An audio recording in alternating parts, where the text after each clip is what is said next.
구독자의 취향에 따라 재생 속도를 변경하면 더 유용하게 동영상을 시청할 수 있습니다. 이 영상은 성경을 매일 한 장씩 읽는 효과가 있고 궁금한 부분을 해소할 수 있으며 맥락을 이해하는 데 도움이 될 것입니다. 창세기 48장. 창세기 48장의 키워드는 므낫세와 에브라임, 오른손 축복, 야곱의 예언, 하나님의 인도, 장자권 변경 등이며 핵심 성경 구절은 창세기 48장 20절이다. 창세기 48장 20절. 그날 그들을 축복하며 이르되 내 안에서 이스라엘이 축복하여 말하기를 하나님께서 너를 에브라임 같고 므낫세 같게 하시리라 하리라 하여 에브라임을 므낫세보다 앞에 두었더라. 창세기 48장의 핵심 주제는 언약과 축복의 세대 전수이며 핵심 주제의 배경이 되는 주요 맥락은 다음과 같이 나눌 수 있다. 에브라임과 므낫세를 야곱 앞에 앉히다. 야곱의 축복과 에브라임의 우선권. 야곱의 유언적 선언. 1. 에브라임과 므낫세를 야곱 앞에 앉히다. 창세기 48장 1절부터 7절. 이 일들 후에 어떤 이가 요셉에게 고하기를 보라 내 아버지가 병들었다 하므로 그가 자기의 두 아들 곧 므낫세와 에브라임을 데리고 가니 어떤 이가 야곱에게 고하여 이르되 보라 당신의 아들 요셉이 당신에게 왔노라 하매 이스라엘이 힘을 내어 침상에 앉아 요셉에게 이르되 전에 전능자 하나님께서 가나안 땅 루스에서 내게 나타나 복을 주시며 내게 이르시되 보라 내가 너로 하여금 다산하고 번성하게 하여 너로부터 많은 백성을 만들고 또 내 뒤를 이을 내 씨에게 이 땅을 주어 영존하는 소유가 되게 하리라 하셨느니라. 내가 이집트로 와서 내게 이르기 전에 이집트 땅에서 내게 태어난 내 두 아들 에브라임과 므낫세는 이제 내 것이라. 르우벤과 시므온처럼 그들이 내 것이 되리라. 그들 다음에 내가 낳을 자들이 내 것이 되며 또 자기 형들의 상속 재산 가운데서 자기 형들의 이름을 따라 불리리라. 나로 말하건대 내가 전에 밧단에서 올 때에 라헬이 길에서 가나안 땅에서 내 곁에서 죽었는데 그곳은 에브랏에서 그리 멀지 않은 곳이라. 내가 거기서 그녀를 에브랏 곧 베들레헴 길에 묻었느니라 하니라. 요셉은 병든 아버지 야곱에게 두 아들 에브라임과 므낫세를 데려온다. 야곱은 두 손자를 자신의 아들처럼 받아들이고 하나님의 약속과 자신의 삶의 여정을 회상하며 축복을 준비한다. 야곱은 에브라임과 므낫세를 자신의 후손으로 포함시키며 하나님의 언약을 다음 세대에 전수한다. 이 장면은 언약 백성이 어떻게 세대를 넘어 축복을 이어받는지를 보여주며 야곱은 자신의 경험과 하나님의 신실하심을 강조하며 신앙의 유산을 전달한다. 이 야곱의 축복과 에브라임의 우선권. 창세기 48장 8절부터 20절.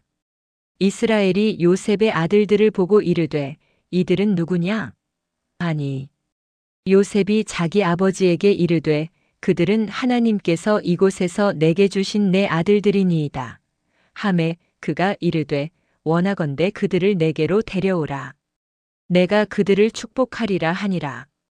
이제 이스라엘이 연로하여 눈이 어두워서 보지 못하더라. 요셉이 그들을 데리고 그에게로 가까이 나아가니 그가 그들에게 입을 맞추고 그들을 안으며 요셉에게 이르되 내가 내 얼굴을 보리라고는 생각도 하지 못하였는데 보라 하나님께서 내게 내 시도 보여주셨도다 하니라. 요셉이 야곱의 무릎 사이에서 그들을 데려오고 또 얼굴을 땅으로 향하여 엎드려 절하며 오른손으로는 에브라임을 취해 이스라엘의 왼손을 향하게 하고 왼손으로는 므낫세를 취해 이스라엘의 오른손을 향하게 하며 그들을 다 데리고 그에게 가까이 나아가매 므낫세가 맏아들이므로 이스라엘이 의도적으로 자기 손을 유도하여 오른손을 내밀어 동생인 에브라임의 머리에 얹고 왼손을 내밀어 므낫세의 머리에 얹었더라. 그가 요셉을 축복하며 이르되 내 조상 아브라함과 이삭이 걷는 것을 보신 하나님, 이날까지 나의 전생에 동안 나를 먹이신 하나님, 곧 나를 모든 악에서 구속하신 천사께서 이 아이들에게 복을 주시고 그들이 내 이름과 내 조상 아브라함과 이삭의 이름으로 불리게 하시오며 또 그들이 땅의 한가운데서 자라나 번성하게 하시기를 원하나이다 하니라. 요셉이 자기 아버지가 오른손을 에브라임의 머리에 얹은 것을 보고는 그것을 기뻐하지 아니하여 자기 아버지의 손을 에브라임의 머리에서 므낫세의 머리로 옮기려고 그것을 들며 자기 아버지에게 이르되 내 아버지여 그리하지 마옵소서. 이 아이가 맏아들이니 아버지의 오른손을 그의 머리에 얹으소서 하매 그의 아버지가 거절하며 이르되 나도 안다 내 아들아 나도 안다. 그도 한 민족이 되고 그도 크게 되려니와 진실로 그의 동생이 그보다 더 크게 되며 그의 씨가 여러 민족을 이루리란 하고 그날 그들을 축복하며 이르되 내 안에서 이스라엘이 축복하여 말하기를 하나님께서 너를 에브라임 같고 므낫세 같게 하시리란 하리란 하여 에브라임을 므낫세보다 앞에 두었더라. 야곱은 요셉의 두 아들에게 손을 얹어 축복한다. 하지만 에브라임이 장자인 므낫세보다 우선적으로 축복을 받는다. 요셉이 이를 수정하려 했지만 야곱은 하나님의 섭리를 따라 행한다고 설명한다. 야곱이 에브라임을 우선적으로 축복하는 것은 하나님의 선택과 섭리 안에서 이루어진 일이다. 성경에서 종종 나타나는 약자가 우선됨의 원칙이 드러나며 이는 하나님의 은혜를 상징한다. 야곱의 축복은 단순한 말이 아니라 하나님의 약속과 계획을 전달하는 행위로서 언약 백성의 미래를 나타낸다. 하나님께서 누구를 축복하시든지 간에 그것은 하나님의 절대적인 권한이다. 이 문제에 대하여 누구도 이견을 제시할 수 없다. 그러나 우리는 하나님의 절대적인 권한에 대하여 이해하여야 하며 그 바탕에서 믿음을 일구어 나가야 한다. 이런 관점에서 에브라임과 므낫세에 대한 축복의 관례를 변경한 것에 대하여 질문할 필요가 있다. 그리고 이 관례를 변경한 결과 그 이후에 에브라임과 므낫세의 후손들에게 어떤 결과가 일어났을까? 1. 관례의 변경은 하나님의 주권의 표징이다. 일반적으로 장자가 먼저 축복받아야 했으나 야곱은 하나님의 뜻에 따라 손을 엇바꾸어 에브라임을 우선 축복한다. 이는 하나님이 인간의 질서보다 자신의 계획으로 선택하신다는 신앙 원리를 일러준다. 이것은 큰 자가 작은 자를 섬기리라의 반복된 구속사 패턴이다. 즉, 인간의 순서가 아니라 하나님의 계시와 주권이 기준이라는 뜻이다. 이 축복의 실현. 야곱은 요셉의 두 아들을 자신의 아들처럼 입양하여 요셉에게 실질적으로 장자권 갑절의 몫을 부여한다. 그러나 왕권은 유다에게 남긴다. 그리하여 하나님의 축복은 한 사람에게 집중되지 않고 역할별로 분리된다. 3. 축복 이후 역사적 결과. 에브라임은 여호수아 출신 지파로 지도적 위치를 차지한다. 북이스라엘의 중심지로 성장하며 이후 에브라임은 북왕국으로 불린다. 그러나 자만과 불순종으로 결국 아수르에 의해 멸망당한다. 므낫세는 요단 양편의 넓은 영토를 얻으며 기드온, 입다 등 지도자 배출한다. 그러나 경계지대의 불안정성으로 인해 외세 침입의 취약함을 드러낸다. 4. 신앙적 교훈. 하나님의 선택은 절대적이므로 인간의 질서, 혈통, 연령과는 무관하다. 축복은 곧 책임이다. 에브라임처럼 큰 축복은 큰 시험과 유혹을 동반한다. 역할의 다양성이다. 유다는 왕권, 요셉은 장자권을 가진다. 하나님은 각자에게 다른 역할과 은혜를 나누신다. 믿음은 주권의 이해 위에 세워져야 한다. 왜 저 사람인가? 가 아니라 내게 주어진 자리에서 어떻게 순종할 것인가? 가 신앙의 본질이다.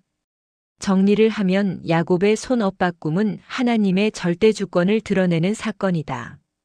그 결과 에브라임은 북왕국의 중심 지파가 되어 역사적 영향력을 얻었으나 동시에 교만과 불순종으로 멸망의 길을 걸었다. 므낫세는 경계의 땅에서 용맹과 헌신을 보였으나 안정보다는 투쟁의 삶을 살았다. 결국 이 사건은 하나님의 선택은 인간의 질서보다 크며 축복은 책임과 순종으로 완성된다는 신앙의 원리를 가르친다. 창세기 48장에서 야곱은 에브라임과 므낫세만을 축복하고 다른 손자들은 축복해주는 기록이 없다. 그리고 구속사는 유다의 계보로 이어지는데 유다의 아들들에게는 축복이 없다. 이런 상황을 어떻게 이해해야 할까? 이 부분은 단순히 누가 축복받았는가 보다 언약의 흐름이 어떻게 작동하는가를 이해하는 것이 핵심이다. 이것을 구속사 관점에서 정리해보자. 야곱이 에브라임과 므낫세만 축복한 이유. 창세기 48장 전체의 초점은 요셉 가문의 신앙 계승에 있다. 야곱은 이집트 땅에서 요셉을 통하여 하나님의 인도하심을 직접 경험했으므로 요셉의 두 아들을 자기 아들처럼 입양한다. 창세기 48장 5절 6절. 내가 이집트로 와서 내게 이르기 전에 이집트 땅에서 내게 태어난 내 두 아들 에브라임과 므낫세는 이제 내 것이라. 루벤과 시므온처럼 그들이 내 것이 되리라. 그들 다음에 내가 낳을 자들이 내 것이 되며 또 자기 형들의 상속 재산 가운데서 자기 형들의 이름을 따라 불리리라. 즉 에브라임과 므낫세는 단순한 손자가 아니라 이스라엘 12지파의 일부로 편입된다. 야곱은 이 행위를 통해 요셉에게서 끊어지지 않을 하나님의 은혜의 계보를 보존한 것이다. 결론적으로 요셉 가문은 언약의 유업을, 유다 가문은 언약의 메시아 약속을 각각 담당하게 되는 구조이다. 유다의 아들들이 직접 축복을 받지 않은 이유. 유다는 48장에서 언급되지 않지만 49장에서 결정적 축복을 받는다.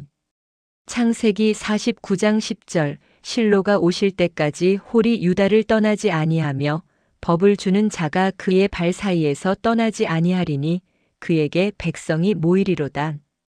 이 구절은 메시아의 왕권이 유다에게서 나올 것을 예언한 것이다. 따라서 유다의 아들들이 개별적으로 축복받지 않은 것은 혈통적 축복이 아닌 메시아적 언약이 유다에게 집중되었기 때문이다.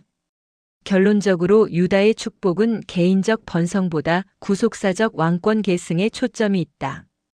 이것은 세대의 복이 아니라 시대의 복, 즉 인류를 향한 약속의 성취이다. 다시 요약하면 야곱이 에브라임 므낫세만 축복한 것은 요셉 가문을 통한 신앙 계승의 상징적 행위이며 유다의 아들들은 직접 축복받지 않았으나 유다 자신에게 메시아 왕권 언약이 아멘. 주 예수여 속히 오시옵소서. 더 널리 알리기 위하여 구독, 좋아요를 부탁드립니다. 감사합니다.